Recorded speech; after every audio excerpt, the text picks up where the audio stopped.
meeting to order. First up, we have the minutes of our March 5 meeting. I'll entertain a motion to approve those. So moved. Support. Okay, so moved and supported to approve the minutes. Do we have any additions, corrections, deletions? Hearing none, all in favor, please say aye. Aye. Opposed, the same. Motion carries. Well, welcome this morning. We have a busy agenda ahead of us and a number of visitors. Welcome to you today. And with that, we'll move on to public comment. Do we have anyone from our audience today that would like to address the Metro Council Board of Directors this morning? Hearing none, we'll move on to the oath of office, and just-in-time delivery, Mary Beth Hollenrake walked in, Kent County Clerk Register, and she's available to swear in Nancy Clary from Algoma Township, Jim Hopefler from Ottawa County, and also Dwayne Weeks from the village of Middleville. So if you folks could join Mary Beth up at the podium, she will dispense with your swearing in. You both raise your right hand. Do you solemnly swear to support the Constitution of the United States, the Constitution of the State of Michigan, and that you will faithfully perform the duties of the office of Grand Valley Metropolitan Council member to the best of your abilities? Great. There's a bunch of room up here. Dwayne, you would I didn't know it, so they don't get to know either.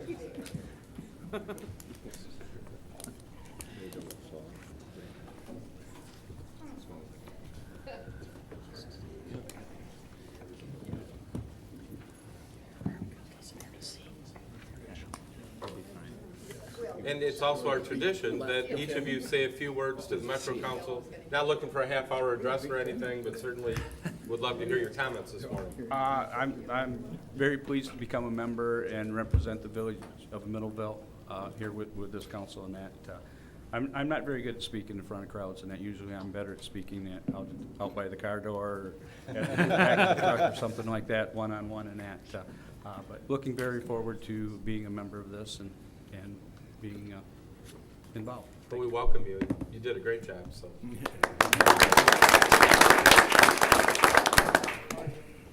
I want to do a half hour, Al. I'm glad to be here. We'll do that Thank right you. at I'm the glad end of the to be meeting, Nancy. part of it. It's kind of like, whole home week, so I'm glad to be back amongst all of you in a different role.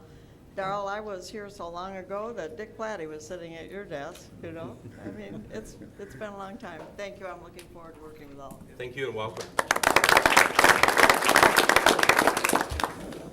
All right, with that, we will move on to the long-range transportation plan. We've got a presentation and also then public comments. So why don't we go with the presentation? Good morning, everybody. My name is Jim Snell. For those who don't know, I'm the Senior Transportation Planner at Metro Council. I'm also the manager of the Long Range Plan, which we're going to talk about. I just want to take a few minutes of your time today, kind of walk through the development of the plan.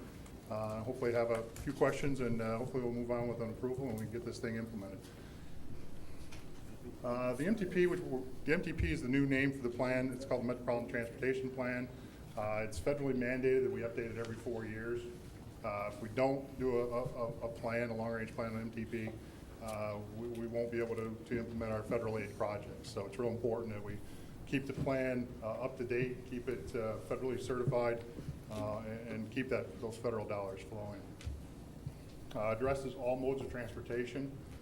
We've spent about the last 18 months. Most of you have been a part of that process, and we appreciate that. We've spent about 18 months going through land use and traffic counts and transit data and all the different types of modes that are available in the area, airports and different things.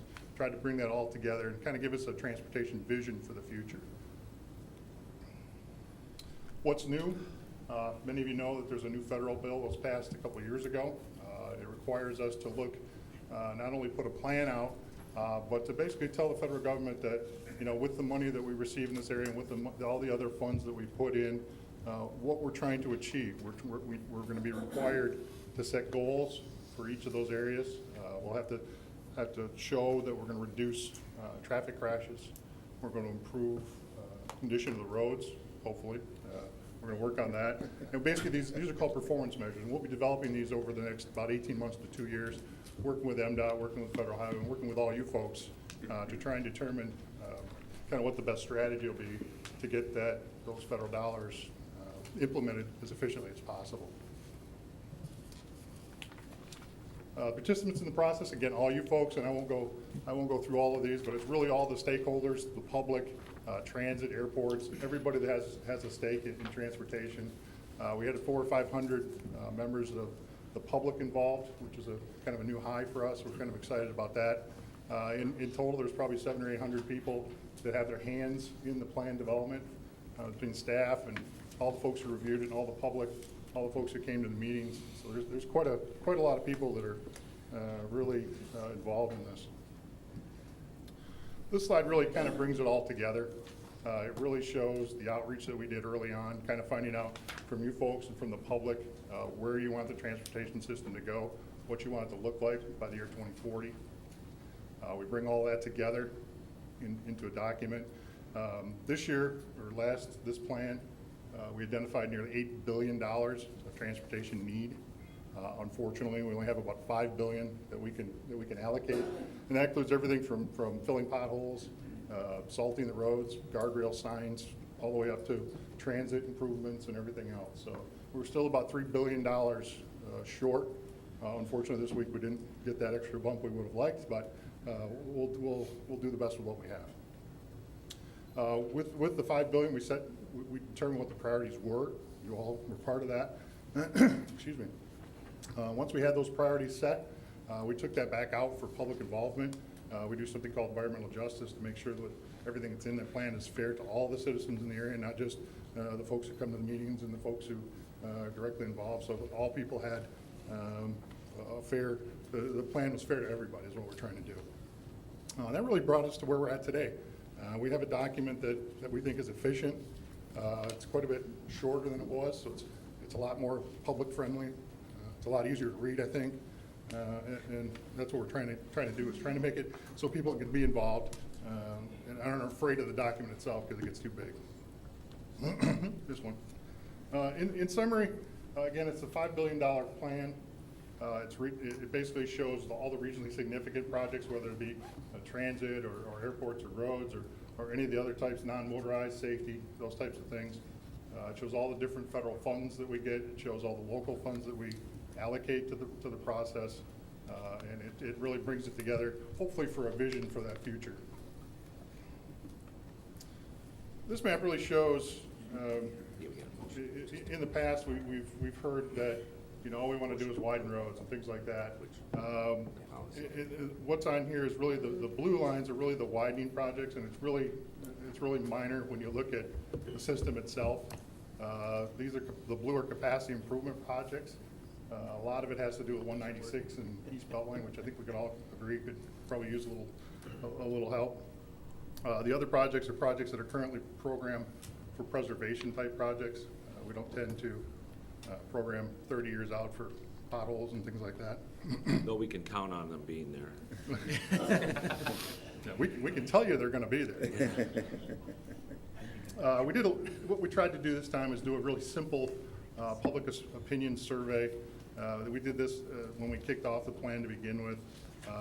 I probably don't have to label this graphic. You can tell which one is the one that says fix the roads. That was the one that got obviously the one that sticks out in this.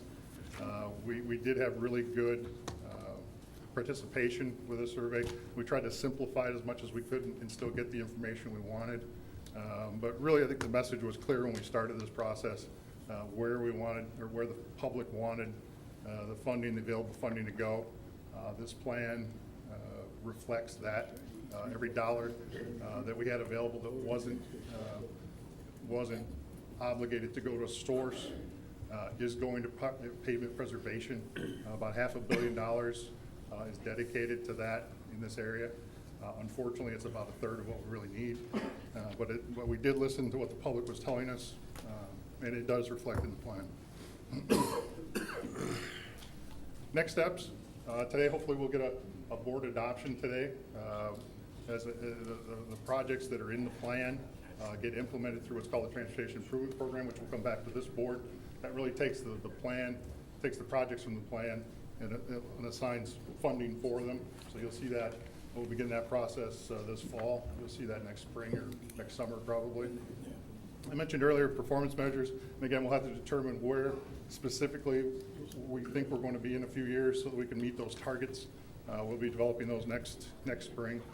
And then we'll get to do this all over again in summer 17. So you'll see us again, hopefully in 3.5 or 4 years, we'll do this again. And we'll hopefully have had a good 4 years of this plan to implement, and we'll go from there. I want to thank everybody around this table that participated. We came out and we visited with most everybody. Staff is here today. Most of them had a real big part in developing of this. I've done about half a dozen of these. I think this is probably by far the best one we've put together. So I'm done with what I got to say, and if there's questions, I can take them. Any questions this morning? Yes. Thank you. Could you go back to the map, please? Sure. Thank you. I was looking and it said, that little yellowish color said, other preserve or study. What does that mean? What we do when we look at, let's take Alpine Avenue, for instance. What we'll do is we have what's called a congestion management process. And what we'll do is when we identify deficiencies of its capacity in this case, we'll look at about 22 different options. One of them is capacity, adding capacity. The other 21 are, increased transit, driveway consolidation, those types of things. So what we'll do is, the last thing we want to do is add pavement if we don't have to. So when we say preservation, it could be a center turn lane. It could be in study. It's going to be, okay, we don't have enough information for this plan. We'd like to look at it further. So we'll dedicate some funds to that in the next few years, go back, do a more thorough look at a corridor. So sometimes when you see those listed, like again, we really stay away from adding capacity now. So we'll do everything we can before we do that. So that's kind of that last step in that process is really taking an in-depth look at it, more in-depth than we can through this process. Thank you.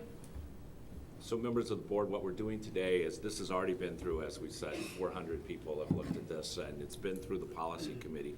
We'll have a public hearing, and then the final adoption is by this board. So this board sets this 2040 long-range plan. Then every year we do the implementation. So over the time period between now and 2040, this board will be responsible for about $5 billion in expenditures. But we do that breaking it down on an annual basis, between 80 and 100 million a year. So normally those are the numbers. So we'll go into the, thank you, Jim. We'll go into the public hearing, open a public hearing, close the public hearing, and then ask for a motion to adopt the long-range transportation plan. Could I have a motion to open the public hearing? Support? It's been moved and supported to open a public hearing. All in favor, please say aye. Aye. Opposed, same sign. Motion carries. All right, are there any members of the public that would like to address the board on the matter of the long-range transportation management plan? Going once, going twice. Hearing none, I'll entertain a motion to close the public hearing. Do we have support? It's been moved and supported to close the public hearing. All in favor, please say aye. Aye. Opposed, same sign. Motion carries. All right, I'll then entertain a motion to approve the long-range transportation plan. Move approval, Mr. Chair. Do we have a support? Support. It's moved and supported to approve the long-range transportation plan. Do we have any comment? Hearing none, I all in have favor? one question, just, Yes. how much, so we have 5 billion? What was it before? Has it gone up? Was it 5, for 2035, what was the number? That number has gone up slightly. A lot of times, and again, you have to remember this includes funding for transit. Since 2035, we've got solid numbers on the BRT. Unfortunately, the dollars for roads have stayed pretty stagnant in the last 4 years, even further back actually. So some of the increases you'll see, about $1.5 billion more than we had the last time. A lot of that's for the transit projects we've been working on. Any other questions, comments? Hearing none, all in favor, please say aye. Aye. Opposed, same sign. Motion carries. All right. My computer timed out on me here. All right. That brings us to transportation recertification. Okay, John? Rachel's here to join us from the Federal Highway Administration, and Rachel led, it's been some time now. How long ago was it that you were in? We were, on-site was in June. In June. Of last year. It's been a Okay. while, yeah. Yeah, so it's been a while, and Rachel brought in a team of folks from all over the country and from MDOT and from Federal Highway, and just evaluated our entire MPO, the Metropolitan Planning Organization operations. And you do this every 5 years? 4. 4 years. Every 4 years, And so yep. she's gonna give us a report, which is something we're really proud of this year, so. Rachel? Great, thank you, John. So I am Rachel Topeka. I am the Transportation Planner with the Federal Highway Administration here in the Michigan Division Office, and I am the Federal Highway Representative for the Grand Valley Metropolitan Council. So I'm here today to talk about what we found in the certification process. And at each of your spots, you should have a copy of the executive summary of the full report that we put together. And I just want to walk you through that real quickly and then see if you have any questions on what we did or what we found. So a transportation certification, that's where the Federal Highway Administration and the Federal Transit Administration every 4 years come in and see if the transportation planning process that's being used here meets the requirements of the law of 23 USC 134, which says we can do transportation planning, or that we have to do transportation planning. So what we do is we assemble a federal team, like John was saying, of folks from our headquarters and resource centers from all across the country, and we do a desk audit. We review all of the products that GVMC puts together and the processes that are used to put that together. And we do a public meeting where we say, hey, everyone that's involved in the Grand Rapids area, come in and tell us how they're doing, how this board is doing, how the staff is doing with the transportation planning process. And then we conduct an on-site visit, which we held in June. And that's where we just have more discussion about what the process is. We asked lots and lots of questions, and we document what we found. This year, we did something a little different, and we invited some members of the policy committee to come in and talk to us and tell us what they think is going on with planning, what could be done a little differently, what we think we do well in the Grand Rapids area. And then we put all that together into a report. And the report is much longer than what you have there, but we rolled it up nicely into this executive summary so that you could see that the planning process that's being conducted here is in really good shape. We put together 3 commendations, which are, those are kudos. Those are, you guys are doing a good job. And we have 9 recommendations. You have 0 corrective actions. Corrective actions are not, you don't want corrective actions. Those are, you're not meeting the intent of the law. And so we put in how you can correct that and associated dates with those. Thankfully, you guys do not have any of those. So 4 years ago, we did, however, so. yes, 4 years ago, there were some, hopefully if we're all working together cooperatively, we do not have corrective actions. Occasionally, that does happen for one reason or another. But like I said, you guys are doing a pretty good job here in the Grand Rapids area. So I just want to real quickly walk you through what the 3 commendations and the 9 recommendations, and then see if you have any questions. The first commendation is on the Metropolitan Transportation Plan, and this is the 2035 plan. Because of the timing of all this, we weren't reviewing the 2040 plan yet. But we were happy to see that it incorporated all the changes from the last transportation authorization bill that was passed. And we liked the format. We thought it was easy to read and for the public to understand. The second thing is the policies and practices for programming projects. That's a mouthful. But there's not many MPOs across the state that have a document like this. We think that it really nicely lays out policies and procedures for not only committee members, but for members of the public also to understand. So we think that's a great tool. We'd like to see you guys keep using that and updating it. And the third commendation is for your safety planning. We found that you guys are really doing an outstanding job. You developed the strategic safety planning process, and we were pretty impressed with that. So on to the recommendations. Like I said, we have 9. So the first was the transit representation on the Grand Valley Metro Board. This was a big topic of discussion at the on-site visit in June. There's a new requirement that just came out with our previous transportation authorization bill, the MAP 21. And we're still waiting for all of the guidance on that to come out. So you may or may not at this time meet those new requirements. But what we put down here is, once we get the finalized guidance on what exactly that means and looks like to have transit representation on your MPO board, let's sit down and have a discussion and ensure that what we're doing meets the requirement. The second recommendation was on the planning memorandum of understanding. And this is a requirement for the MPO to have an agreement with the state DOT and with the transit operators. And it lays out what is our planning practice, what is our process, who's required for what parts of the process.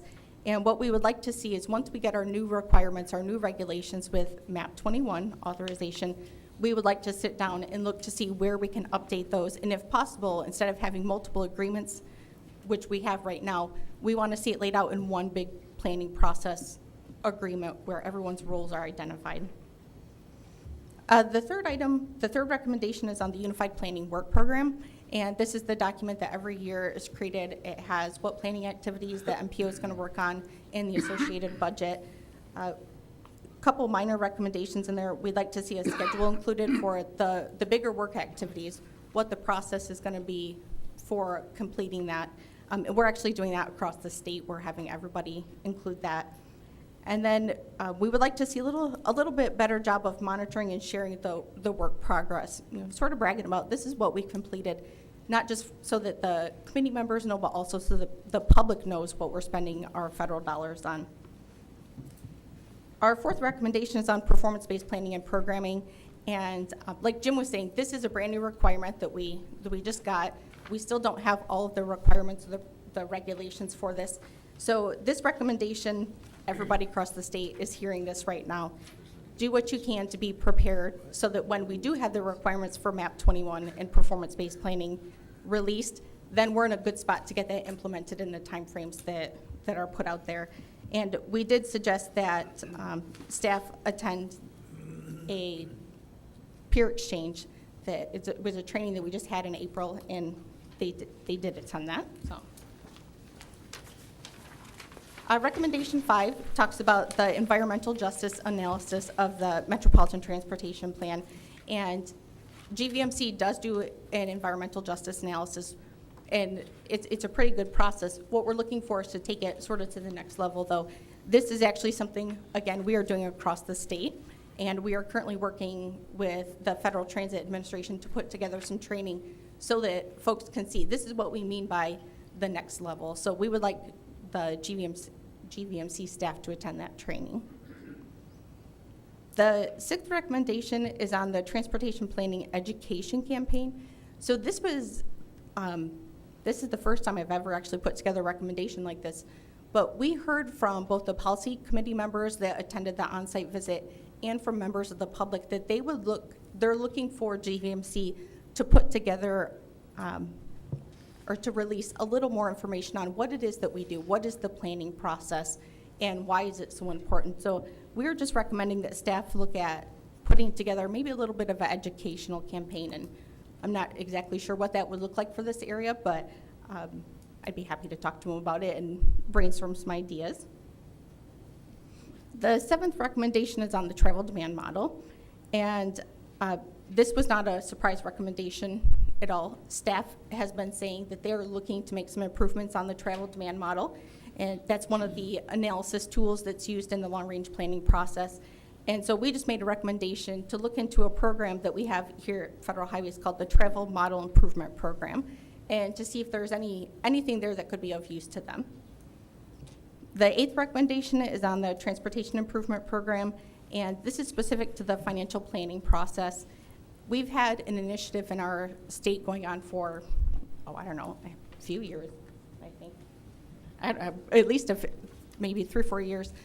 That's called the Financial Working Group, and we're looking, because finances are a very important thing now more than ever, we're looking for this group it's a cooperative group that has the federal government, the state DOT, and the MPOs and some transit operators to look at our financial planning process as it relates to transportation and try to make some improvements there. So Daryl and GVMC staff has been participating on that, but we encourage them to continue to participate and look for more improvements that we can make in that process. And the ninth and final recommendation is on safety planning. And although we did give a commendation because you are doing some very good stuff there, we did find a couple areas we thought maybe we could even take it a little further. And one of them was to put more safety information on the MPO's website, because we didn't really find much there. We wanted to have the public see, safety for the US DOT is the #1 priority. This is what we're doing for safety in our area. And also to look at better incorporating safety into a project selection process for this area. So that's all I have for the recommendations. I did just also want to say that I do think that Abed and his staff, and John and his staff, they're doing a really good job. I think we have really good working relationship together, and so I really do like working with this. I like working with areas that want to do a good job and that work hard to do a good job, and I think that that's what we do here. So I'd be very happy to take any questions that you have on the certification process or our findings. Any questions this morning? Yes. Rachel, hello, George Hartwell, Mayor of George. Grand Rapids. Thank you for the report. Let me just try to understand the impact, though, of recommendations. Sure. Should we fail to pick up on one of those recommendations, and you come back 4 years from now, would that likely then become a corrective action item? That's a good question. Not necessarily, no. If there are things that we think are critical enough and they're on the verge of not meeting the intent of the law, we'll put in the language that it's a strong recommendation. All of these recommendations, we want you guys to take a look at, but I don't foresee any of them in the future leading to a corrective action if processes were maintained. I would like them to be addressed and to look at to see if there's things that we can do, but at this point, I do not have that concern. Is part of this because it's a 5-year look? I mean, if you're doing this every single year, that recommendation section might look a lot different, wouldn't it? Because you'd probably It wait could. until something was actually finalized. And here you're kind of giving us a potential best practice before it's implemented, just in case it's implemented. Yes. Correct? Yeah. Yep.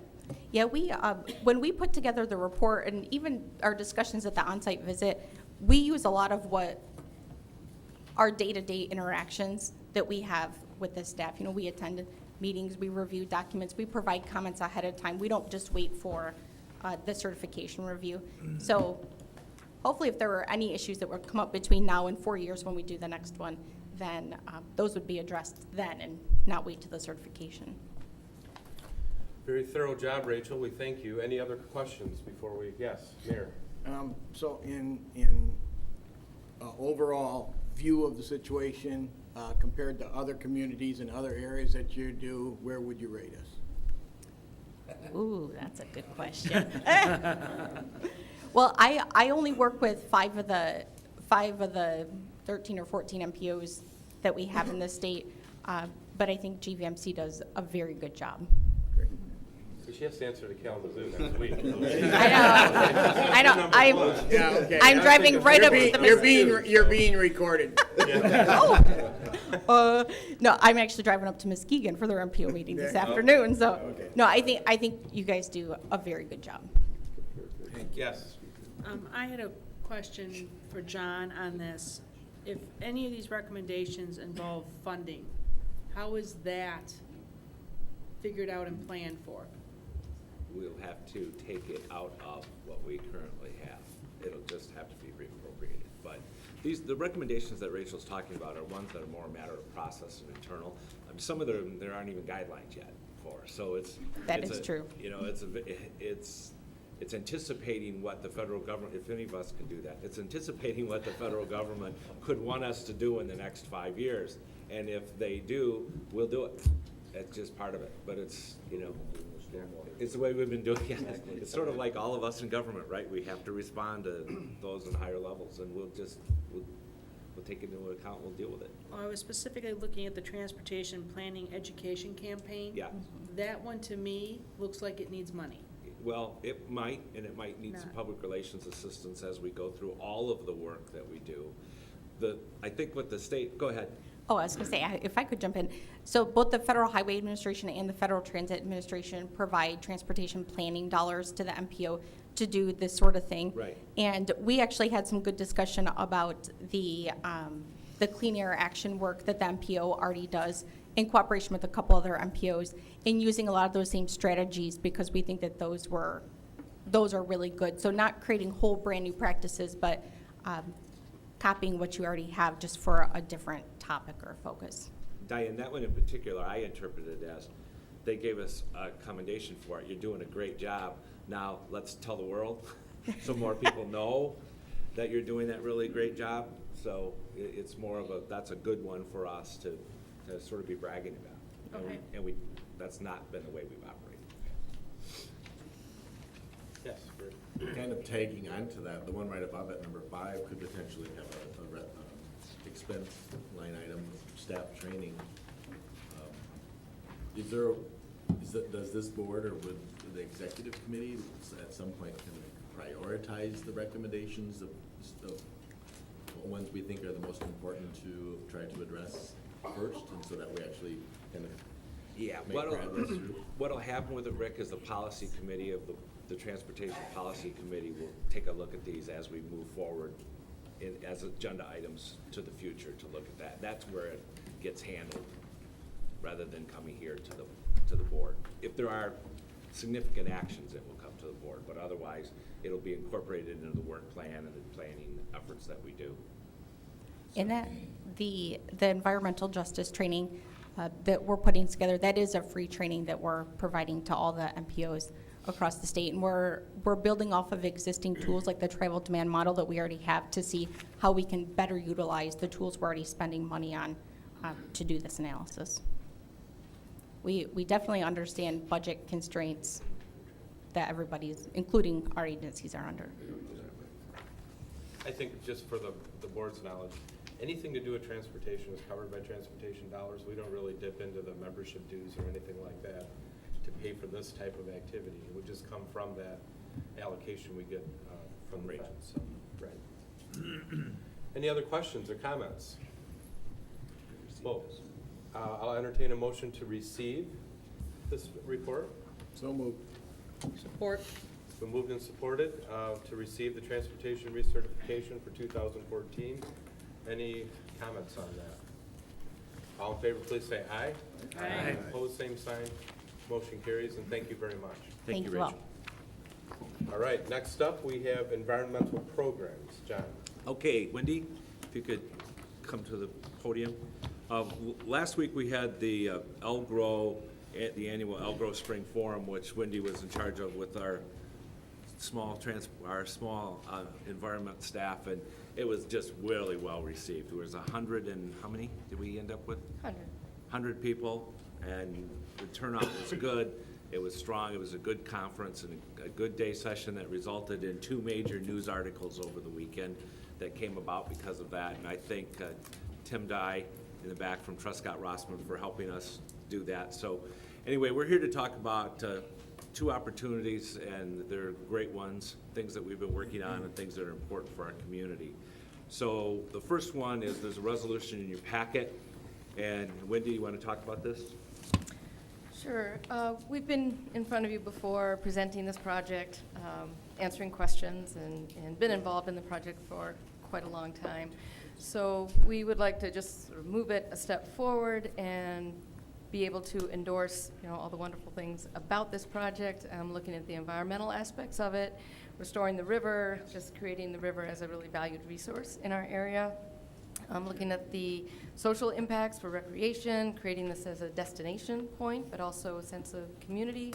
And then also for the economic impact. There was an economic impact study that said it would be about a 2-year return on investment, and that was just with the recreational aspect of it, not all of the maybe spin-offs and other things that might happen with this project. So in front of you is a resolution to just show that support for this project. So I'll call for a motion for the resolution in support of the Grand River Restoration Project. Support. All right, it's been moved and supported. Do we have any discussion or questions? The only point I want to make on this about is history. Wendy, how long ago did we get the original grant to study the river bottom? oh gosh, 4 years ago? Yeah, before I was at Metro Council. Yeah, so the start of this project was that original work to study the river bottom that came from the grant through Metro Council. So we've been on this a long time. Probably also worth saying, Mr. Chair, that the timing on this is important, I think, as the three planning initiatives, the one directly involving the river as well as the two that indirectly involve the river corridor study, the downtown study, are all coming to a conclusion point in July, and then we begin the permitting process to get this done following that. So this will be a helpful piece, I think, going forward. I urge your support. Any other questions, comments, observations? All in favor, please say aye. Aye. Opposed, same sign. All right, motion carries. Next item, Wendy. Wonderful, thank you. Also in your packet is, on this same line, but it's a contract with Metro Council with the Grand Rapids Whitewater. As Mayor Hartwell said, it's really moving quickly now. We're moving toward submitting a permit application. There's just lots of work to do. And they looked to us to help them with that work, so we'll be assisting Grand Rapids Whitewater with that work. A lot of what we will be doing is reaching out to the outlying communities, and this is, a perfect place to be able to do that, to make sure everyone understands the impacts and just being able to leverage some of the momentum that's happening and being able to be there to help with sort of a local point of contact for some of that information. So, do you want to have? Yeah, why don't you introduce? Okay. I'll introduce Chris Muller and Mark Van Putten, who are here. Chris is the co-founder, along with Chip Richards, of Grand Rapids Whitewater, and I think he's going to talk just a little bit about the project. And Mark Van Putten is also here from the Wege Foundation to explain his role and how it all fits together. So our role as a convener and as a communicator with government comes out, as you can see, in this contract. Our responsibilities will be focused on helping communities upriver and downriver understand and be kept informed about the project. It's very difficult for local governmental officials near the lakeshore to come to huge meetings and get sort of a general overview of what's going on in the project. Wendy's job will be to meet with those folks, meet with those boards, all up and down the river, and talk about how this project is. And to me, this is exactly square in the center of our wheelhouse of the things that we can do as a region to help with communication and collaboration among local governments. So, go ahead, Chris. Yeah, I'm Chris Muller, Grand Rapids Whitewater. Thanks for having us. Yeah, Grand Valley Metro Council have been awesome for a long, long time. Wendy, prior to working for the Metro Council, was there at kind of the infancy of it. The dialogue surrounding the river hasn't, just started in the last year as it might appear in the newspaper and kind of the headlines that come out. Grand Rapids Whitewater has been working on it for about 6 years. We've been a nonprofit 501c3 for more than 5, I guess. And it's been a lot of work. A lot of it was just one-on-one conversations. And really with the help of the grant that the Metro Council gave, our project grew from about 30 acres to 150 and 2.5 miles of river frontage that goes all the way from Ann Street to Fulton Street, which in that section exists an 18-foot drop. And as you know, for generations since the community was contemplating calling us the Village of Kent versus Grand Rapids, the dams were put in place. So it's been a really long time. So there's a ton of environmental benefits. There's a ton of benefits just to bring back the namesake. And like Wendy said, it's really important to connect not only what is just, in the core of it, there's this additional dialogue that the city is undertaking with the corridor, the river corridor itself. So connecting everything to the north to everything to the south, and you get positive after positive layering effect of how this will benefit, the neighboring communities, not just kind of the urban core where you're sitting right now. So it's been a fun ride.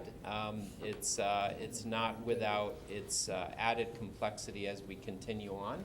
And Wendy's help and the Metro Council's help is really crucial in helping us get it to the finish line, as they say. Great.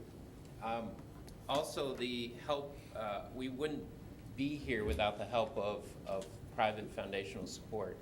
You need money to hire engineers. So Mark Van Putten, as well as being a great advisor and mentor in this process, also represents some funding that has been in place. So I'll introduce Mark Van Putten, and he can talk a little bit about that. Thank you, Chris, and good morning, and thanks for the opportunity to be here this morning. I especially want to acknowledge and thank John and Wendy for the Metro Council's ongoing leadership and early vision in your work with this project.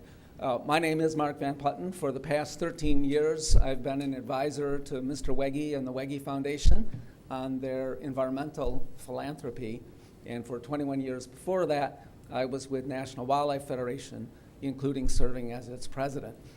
3 years ago, my wife and I, after 32 years away, came home to West Michigan, to Ottawa County, where her hometown of Grand Haven. Great choice. And this project immediately, captured our imagination, as it has so many residents of West Michigan. So Ellen Satterley, the CEO of the foundation, asked me 3 years ago to represent the foundation in working with Chris and Chip and Grand Rapids Whitewater and others on this particular project. It was seen as emblematic of Mr. Wegge's vision of economicology, of combining a healthy economy and a healthy environment. So the Wegge Foundation has been involved for about 3 years. I think the cumulative support for this project to date is $280,000 from the Wegge Foundation, but other local private foundations, Fry Foundation, DeVos Family Foundation, Dyer Ives Foundation, and others have also provided support. So there's been early private philanthropic support for this project, and I expect as things go forward that will continue. There's been a group of private foundation leaders that Ellen Satterley and the Fry Foundation have been convening almost quarterly to hear updates from Chris and from the city and others on this project. So it's something in which they have a great interest and have continued to stay closely involved. I was also asked by Wendy to speak briefly to one other topic related to this, and that is the question of the long-term management and leadership of this project and a restored river and a restored corridor and public access going forward. As Mayor Hartwell indicated, the decision-making processes are coming to a conclusion, and they're being choreographed and overseen by a steering committee. And Mayor Hartwell, Jay Spencer, both serve on that steering committee. And one of the things that steering committee did last August was appoint a smaller work group to look at long-term management organizational leadership models for a restored river corridor public-private partnership. And I was asked to chair that particular organizational models work group, as we call it. So Wendy asked me to briefly update you on that, and happy to provide more information. There is a web resource through GR Forward called Basecamp. Some of you may have used that. All of the materials of this work group, to which I'll refer, are available on that public website if you're interested in it. So essentially what we've done since last August is 4 things. First, we identified the range of tasks that likely would need to be undertaken with a restored river, enhanced river access, including understanding the linkage upstream and downstream. And one of the guiding principles that the steering committee adopted early on was the understanding that what happens in downtown Grand Rapids is affected by what happens upstream and might affect what happens downstream, and the importance of taking that larger regional perspective. So that was among the tasks, as well as things such as who will conduct programming, who will grant permits for use of public space, who will operate and maintain and pay for any new structures in the river. And so our first task was to ask ourselves the question is, what are the things that might need to be done in the future? The second task then was to look across the nation and say, who else has done similar things with public-private partnerships, and how have they organized themselves? And we identified about 15 or so examples across the country: Atlanta, Cleveland, Memphis, Minneapolis, Newark, a variety of cities that had riverfront or waterfront development projects that had economic development as well as environmental restoration benefits. And from that group, we narrowed it to about 8 or so whom we interviewed. We had a series of webinars and interviews with those organizations. Detroit Riverfront Conservancy was another one that we looked at. And as a result of those interviews, have distilled the lessons learned as a consequence of that. The third thing we did as a result of that is we identified a couple of national non-for-profit organizations whose focus is around urban park waterfront restoration and who work with local communities and local organizations to assist with that effort. They were the Trust for Public Land and the Conservation Fund, and we invited and hosted delegations from both of those organizations. Trust for Public Land came in January, Conservation Fund came in February, to learn from them and to also understand what role they might play, what value added might they bring in helping with this project, both in the near term as well as in designing and launching whatever long-term management and operational structure needs to be. And we have followed up on those 2 site visits. We developed a statement of work of what we thought a national nonprofit partner might bring to the table. We circulated that, had 3 letters of inquiry, including letters from both Trust for Public Land and Conservation Fund, and as recently as yesterday, followed up with a lengthy 2-hour interview of one of them, which we think is probably the most suitable partner if there is to be one. That decision has not yet been made. And then fourth and finally, we are in the process of formulating our final report and recommendations, which will go to the steering committee for its late May meeting for its consideration, and then depending on its analysis and response, in turn, it will forward it to the appropriate decision makers. Again, as Mayor Hartwell said, heading for decisions this June so that permit applications could be filed for the early work of restoring the namesake rapids this fall. Happy to take any questions you might have, and thank you for your time. Len, thank you. Are there any questions? Yes. Just wondering if you could give a few examples of some of the anticipated ancillary benefits to the upstream and downstream communities that are referenced. I think there are a number of those benefits.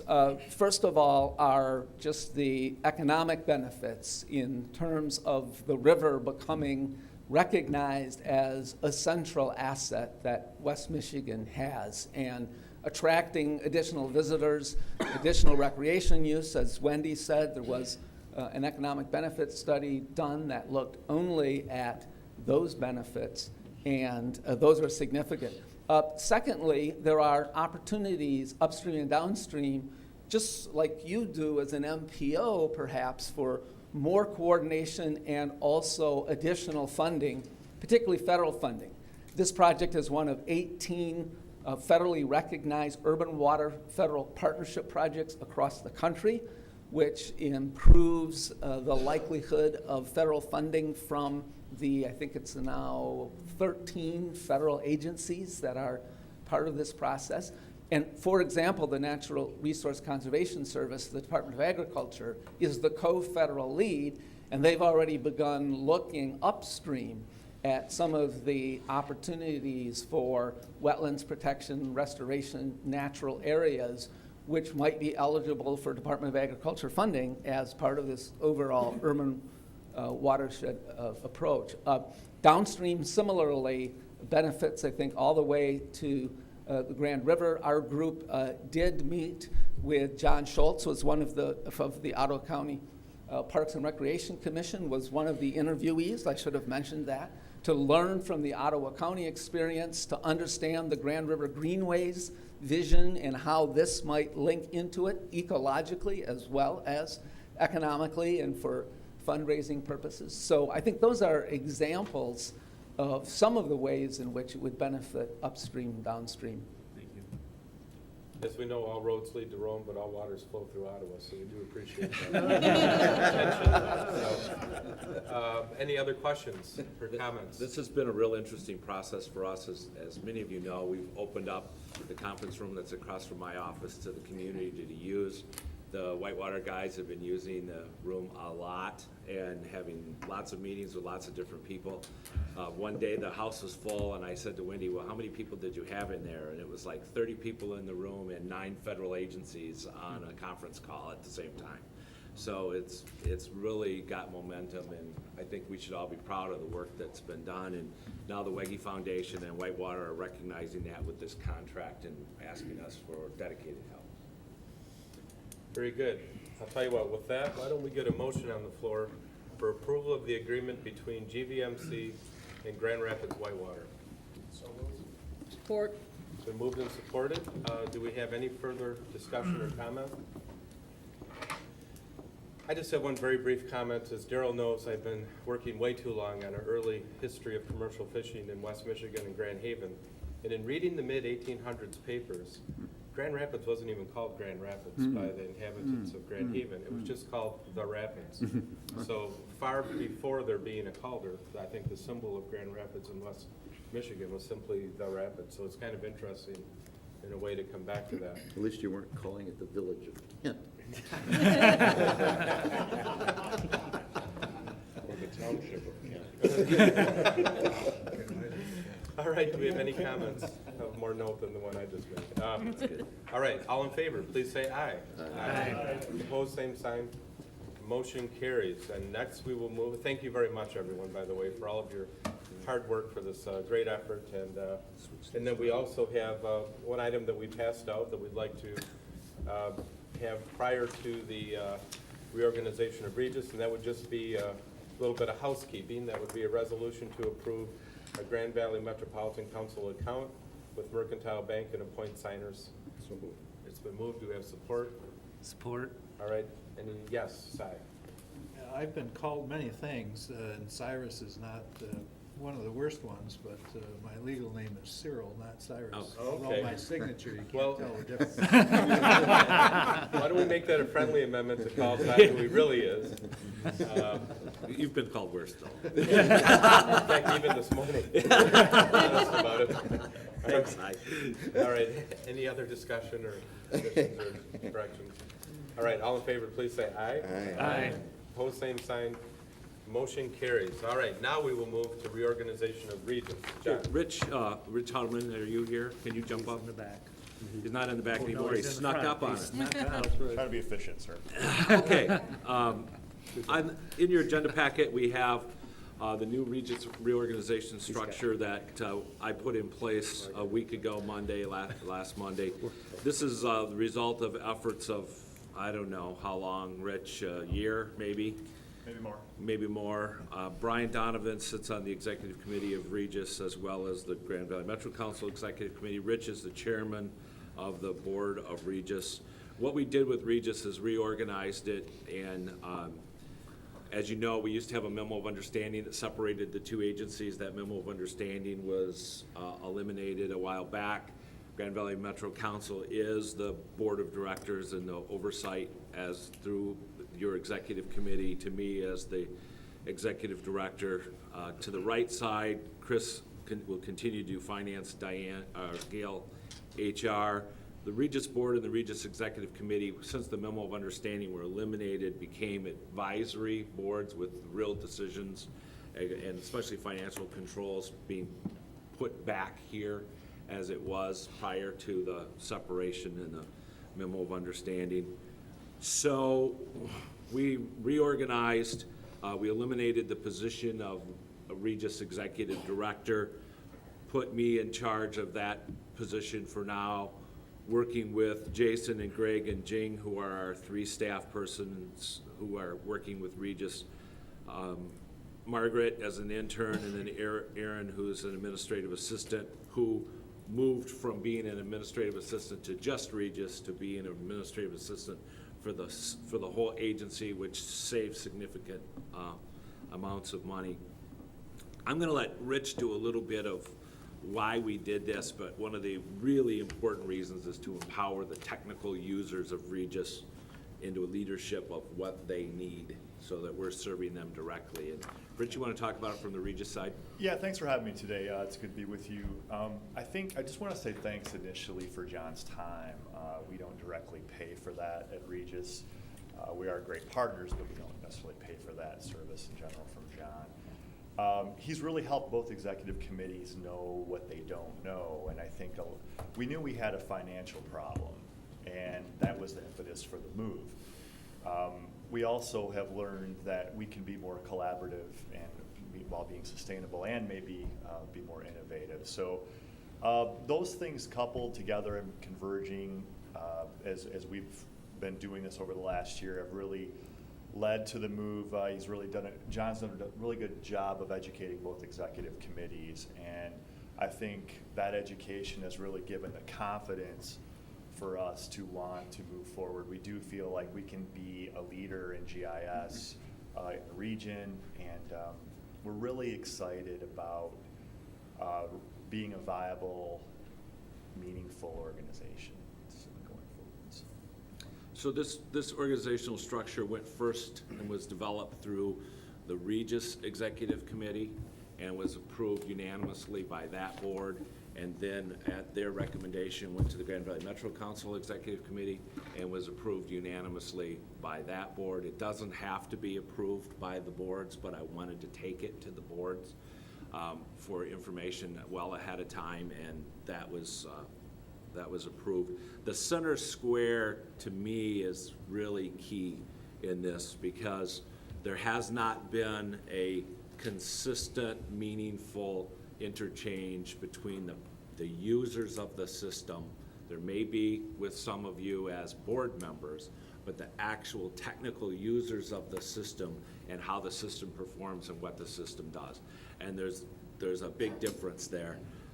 Brian is a board member, Brian is a user. Brian probably doesn't sign on to the system very often, and yet Brian knew more about what was going on with the Regis system, and a lot of you are shaking your heads right now, so I didn't call your names, but you know what I'm talking about. Your staff are technical users who have the needs, who see the problems, who deal with the issues, who ask for things to be accomplished. That's at the staff level in your organizations, and that's the group that I wanted to put in the center of this.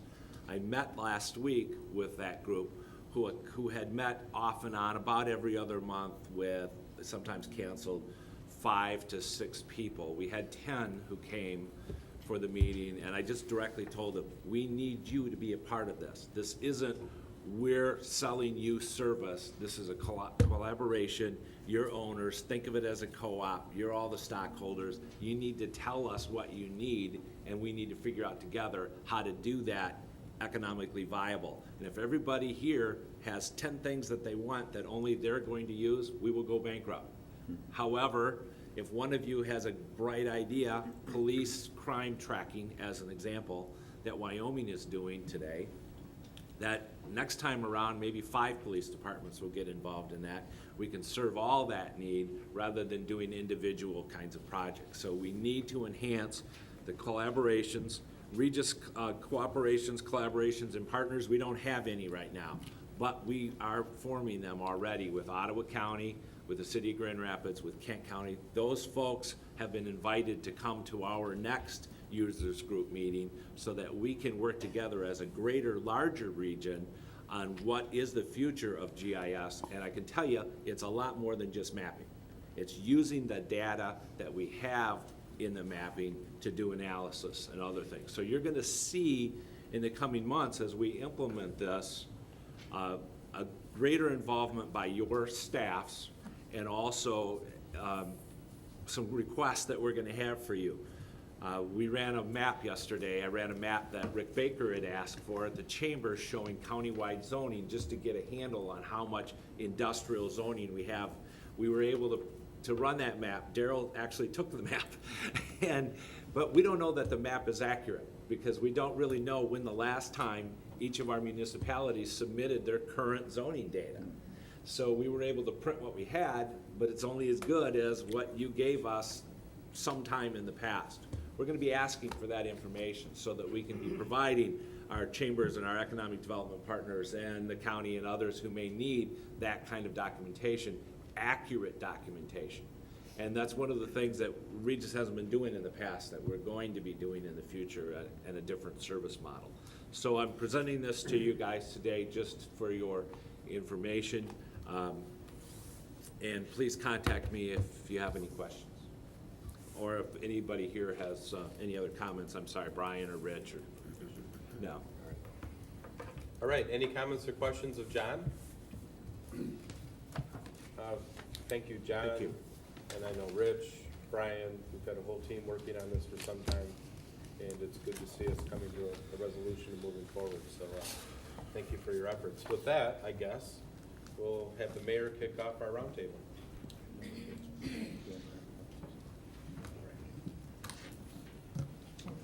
We hope to start on our Vision Ada project sometime after the 4th of July. And it involves building of a new street through the village, and hopefully following that be some other improvements going on. It's an exciting project for a small community village portion of Ada. We're excited about it. I just had a quick comment. I don't see Michael Young here from the city of Griffinville, but if you haven't been out there, for the next few weeks, that is the official new name, in order not to be confused with Rockford, Illinois, who is coming to town to play our Griffins. So I just thought I would share that, and that's all that I had. The only item I have for your township folks is that next month MTA Magazine will have a feature article about the collaborative effort between Jay's Township, Algoma Township, and several private entities to develop the archery center as part of the sports park. I don't have. You may have heard on the news last night or this morning that Riviera Tool and Die was acquired by Tesla, so welcoming them to Cascade Township.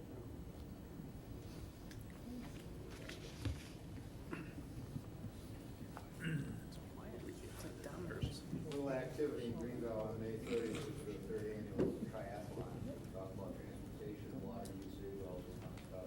We're gonna have a triathlon in Greenville too, so come on out, have some fun if you want to, otherwise think about those kind of things for your community. That's how we incorporate all these together. Thank you. Pass.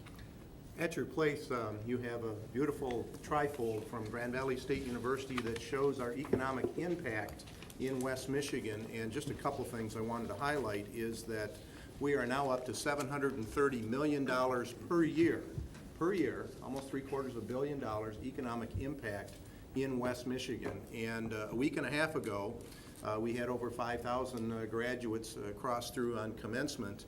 And we did stop the proceedings partway through to recognize our 100,000th graduate in the past 52 years. And we've estimated in the next 17 years, we will have another 100,000 graduates. And another comment that I wanted to make is that about 86% of our graduates stay in the state of Michigan. That is a brain gain.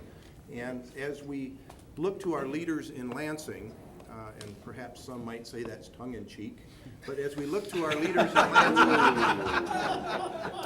that I do hope that when people are looking at how to fix the potholes in our roadways, that we don't transfer to create potholes in our intellectual highway either.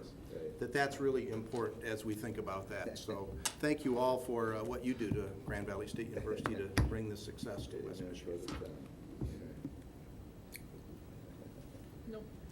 I just want to thank the citizens of East Grand Rapids for approving our road millage.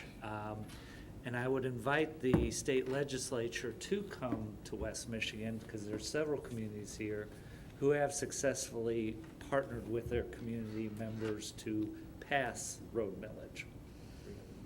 So they can learn something from you. From all of us, Yeah. several of us. A couple things. One is, as a city, we are looking at energy savings. We are probably, we're going to be presenting some things to City Commission next week on LED streetlights. We're also looking at solar farms to help with our 7 city buildings within that block of Breton and 52nd and 44th Street. Also later on this month, you can come join me to celebrate the opening doors of Dave & Buster. And if you would like to take me on one-on-one basketball, that's fine. Looking forward to it. And last but not least, my daughter is going to go to Grand Valley, so does that make you working for me? Absolutely. We appreciate your money. Yes. Al and I are going to have Wayman represent us in your Oh, one-on-one. So a couple of things. First, I want to thank Tom Butcher. He's invited us to make a presentation to the Grand Valley University Board of Trustees in, I think it's July. July 10th. At the July meeting of the Board of Trustees about Grand Valley Metro Council and all of our activities. The next day, we'll be making a presentation to the Michigan Transportation Commission, who will be in Grand Haven, and present to them what's going on here at Metro Council. So those are 2 neat opportunities for us, and Tom, thanks for that. Ken, I hope with your permission. Yesterday, or day before yesterday, there was an advanced newspaper article about Dan Jensen, who is a member of Ken's board in Jamestown Township. And this is, I haven't done this before, but it's really relevant to the discussion we had at our strategic planning session about the debate and the issues that are going on. And Dan, who owns Jensen Jewelers in Hudsonville, and I hope that after I read this to you, you will all take time to give him a call or send him a letter or an email. Dan resigned from Ken's board. The newspaper article said, "I was frustrated overall by the lack of professionalism of several board members. Anytime we debated, it became personal with people. I know all of us have encountered that. The discord," Johnson said, "made it difficult for him to be consistent with his Christian testimony. I don't want to fight against people and then go out and say, God bless you." He also said growth in his business has begun to interfere with his ability to give time to the township. As a resident, I want to see common sense, business-like approach to township government. Adding disagreement should be handled professionally. He said he felt his advocacy for the township's membership in Grand Valley Metro Council was a satisfying accomplishment during his time on the board. And that really meant a lot to us and our staff to have a trustee who I only met one time, who in the act of resigning from his position would do a call out to the Metro Council as an accomplishment. So I would encourage all of you, if you have the time, to send Dan a note at Jensen Jewelers in Hudsonville. And I know, Patrick, you know him well, and so very meaningful for us to have that kind of just pick up the newspaper and read that. That was great. So thank you, and thank you all. I never would have believed we would have got through this agenda. Yeah, it's amazing. I just have a couple items. I wanted to introduce to you Ann Armstrong Cusack. Ann, if you could stand, and if you'd like, just maybe take a minute and just kind of introduce yourself and your role with Governor Snyder's administration. Hello, fellow West Michiganders. I'm Ann Armstrong Cusack, and I'm a native of West Michigan. Governor Snyder asked me to join his team about 3 weeks ago to head up his Office of Urban Initiatives in West Michigan. I view my role as being an advocate for West Michigan, as well as reporting back to the governor on what's going on here. When I was interviewing for my position, Governor Snyder said, your primary role is to remove barriers that the state puts into place that interfere with economic and community development. So however I can assist, I'll be around. John graciously invited me to this meeting, and I hope to attend more. And one of the ways I can serve you is to let you know what's going on at the state level, what the governor's plans and vision are as well. So I have cards if you'd like them. I will get back to you in any way possible, and I'd love to be a partner. Thanks for this time. Mayor. You know, Ann also understands the challenges of serving in elected office. She's one of our elected Grand Rapids Library Commissioners and chaired that library board for several years. Yes, 3 years. Thank Yeah. you. Thank you, and welcome. Go libraries. All right. Okay, that's another hat, but we love them. Okay, Thank you so much. Couple more very quick items. I knew the road tax was in trouble when I couldn't talk my dad into voting for it. But everybody's claiming that it happened for various reasons. The governor spoke at the Tulip Time Luncheon yesterday and basically talked about relentless positive action forward, and hopefully that means not trying to dip into our pockets to fix something that obviously has been broken for 2 decades. Also then, just a quick reminder, tomorrow's Ottawa County's Tech Forum. We have one of the premier hackers of the world speaking.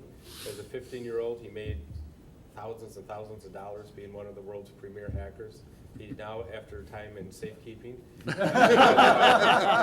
he works for the feds in the state, and he's going to be part of a cybersecurity focus that will also feature the colonel of the state police and their drone technology and all that. There's still time to get in. Just go to our website. Just shows And then, lastly, just wanted to mention that we'd love to. We need the executive committee for about 10 minutes only, right after this meeting. So if we could, with that, I'll entertain a motion to adjourn. Support? All in favor, please say aye. Aye. Opposed? All right, motion carries. Yeah, we are.